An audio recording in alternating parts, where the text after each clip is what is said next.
Harshita. Karwa plus ಚಾನೆಲ್ಗೆ ಸ್ವಾಗತ. ನಾಳೆಯಿಂದ ಗೋವಾಗೆ ಬಸ್ ಸಂಚಾರ ಆರಂಭ, ಕ್ವಾರಂಟೈನ್ ಇಲ್ಲ. ಕಾರವಾರ ಅಂತಾರಾಜ್ಯ ಗಡಿ ನಿರ್ಬಂಧ ತೆರವಾಗಿರುವ ಹಿನ್ನೆಲೆಯಲ್ಲಿ ಶುಕ್ರವಾರದಿಂದ ಕರ್ನಾಟಕ ಮತ್ತು ಗೋವಾ ಮಧ್ಯೆ ಸಾರಿಗೆ ಬಸ್ ಸಂಚಾರ ಆರಂಭವಾಗಲಿದೆ.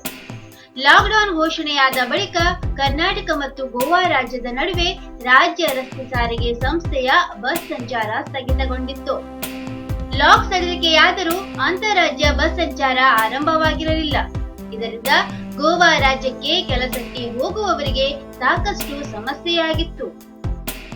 ಅದರೀಗ ಎರಡು ರಾಜ್ಯಗಳ ನಡುವೆ ಬಸ್ ಸಂಚಾರ ಆರಂಭಿಸಲು ಕರ್ನಾಟಕ ಮತ್ತು ಗೋವಾ ರಾಜ್ಯ ಸರ್ಕಾರಗಳು ಗ್ರೀನ್ ಸಿಗ್ನಲ್ ನೀಡಿವೆ. ಹಾಗಾಗಿ ಶುಕ್ರವಾರ ಬೆಳಿಗ್ಗೆಯಿಂದಲೇ ಉತ್ತರ ಕನ್ನಡ ಜಿಲ್ಲೆಯ ಕಾರವಾರ ಬಸ್ ನಿಲ್ದಾಣಗಳಿಂದ ಗೋವಾ ರಾಜ್ಯದ ವಿವಿಧ ನಗರಗಳಿಗೆ ಬಸ್ ಹೊರಡಲಿವೆ. ಜೊತೆಗೆ ಗೋವಾ ರಾಜ್ಯದ ಗಡಿ ಜಿಲ್ಲೆಗಳಾದ ಧಾರವಾಡ, ಬೆಳಗಾವಿ ಜಿಲ್ಲೆಗಳಿಂದಲೂ ಗೋವಾಕ್ಕೆ ಬಸ್ಗಳು ಸಂಚರಿಸಲಿವೆ ಎಂದು ವಾಯುವ್ಯ ರಾಜ್ಯ ರಸ್ತೆ ಸಾರಿಗೆ ಸಂಸ್ಥೆ ಹಿರಿಯ ಅಧಿಕಾರಿಗಳು ಖಚಿತಪಡಿಸಿದ್ದಾರೆ.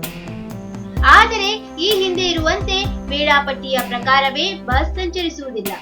ಉಭಯ ರಾಜ್ಯಗಳ ನಡುವೆ ಬಸ್ ಸಂಚಾರ ಆರಂಭಿಸಲು ಗುರುವಾರವಷ್ಟೇ ಅನುಮತಿ ಸಿಕ್ಕಿದ್ದರಿಂದ ಇನ್ನೂ ಜನರಿಗೆ ಪ್ರಚಾರ ಮಾಡಿಲ್ಲ.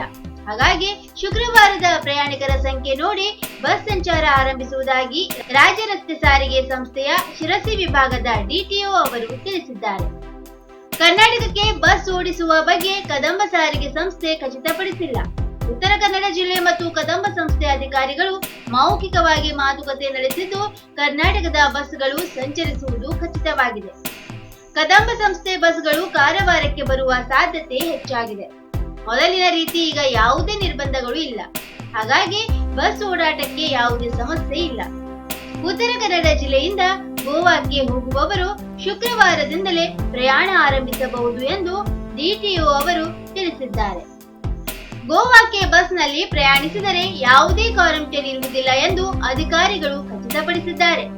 ಕರ್ನಾಟಕದಲ್ಲಿ ಇರುವಂತೆಯೇ ಜಿಲ್ಲೆಯ ಜನರು ಗೋವಾದಲ್ಲಿ ಆರಾಮವಾಗಿ ಬಸ್ನಲ್ಲಿ ಪ್ರಯಾಣಿಸಿ ಅದೇ ದಿನ ತಮ್ಮ ಊರಿಗೆ ಮರಳಬಹುದು.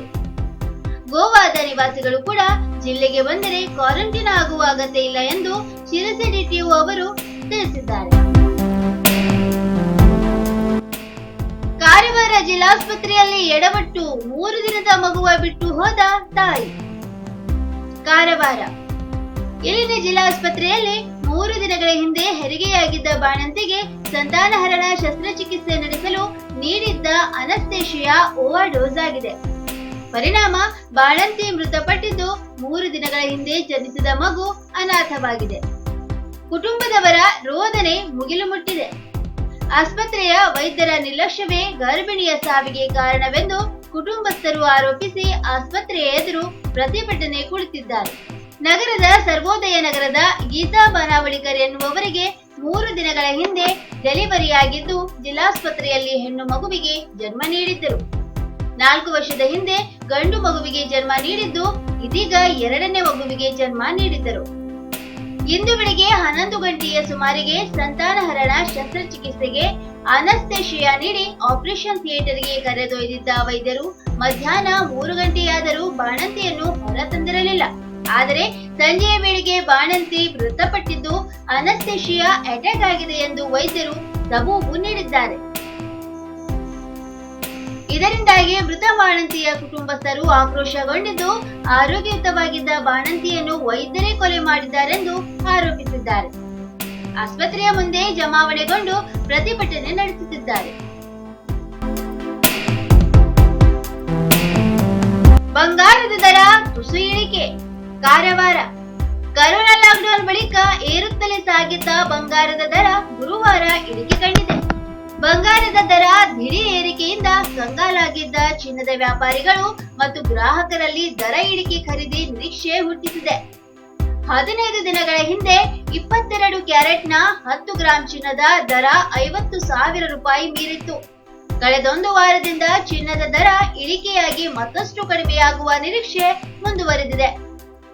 ಉತ್ತರ ಕನ್ನಡ ಜಿಲ್ಲೆಯಲ್ಲಿ ಕರೋನಾ ಮಹಾಮಾರಿಯಿಂದಾಗಿ ಮದುವೆ ಸೇರಿದಂತೆ ವಿವಿಧ ಶುಭ ಕಾರ್ಯಗಳು ನಡೆಯದೆ ತೀವ್ರ ನಷ್ಟ ಅನುಭವಿಸಿದ್ದ ಚಿನ್ನದಂಗಡಿಗಳು ಆರ್ಥಿಕ ಸಂಕಷ್ಟಕ್ಕೆ ಒಳಗಾಗಿದ್ದವು.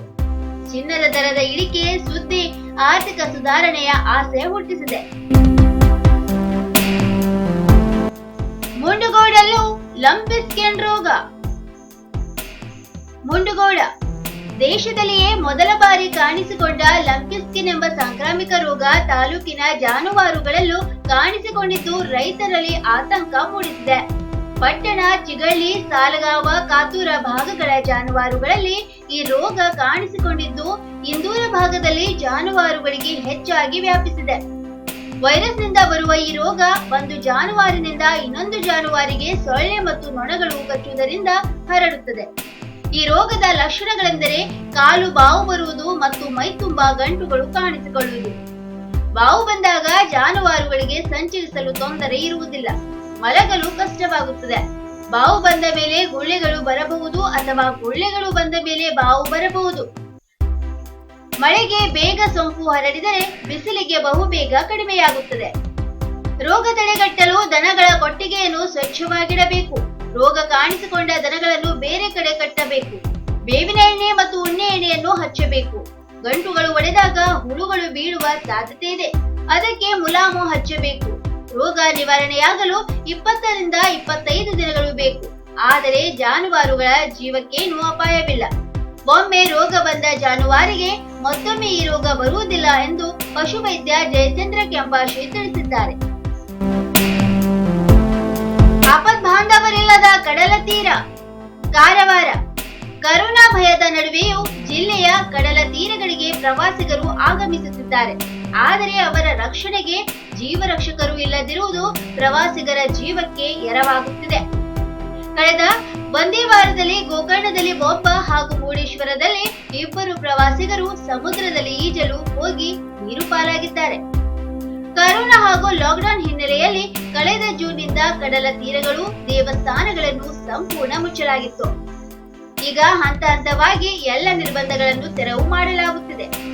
ಕೇಂದ್ರ ಸರ್ಕಾರ ಅನ್ಲಾಕ್ 4 ಪ್ರಕಟಿಸಿದ್ದು ದೇವಸ್ಥಾನಗಳಲ್ಲಿ ಜನ ಸೇರಲು ಹಾಗೂ ಪ್ರವಾಸಿ ತಾಣಗಳನ್ನು ತೆರೆಯಲು ಅನುವು ಮಾಡಿಕೊಡಲಾಗಿದೆ.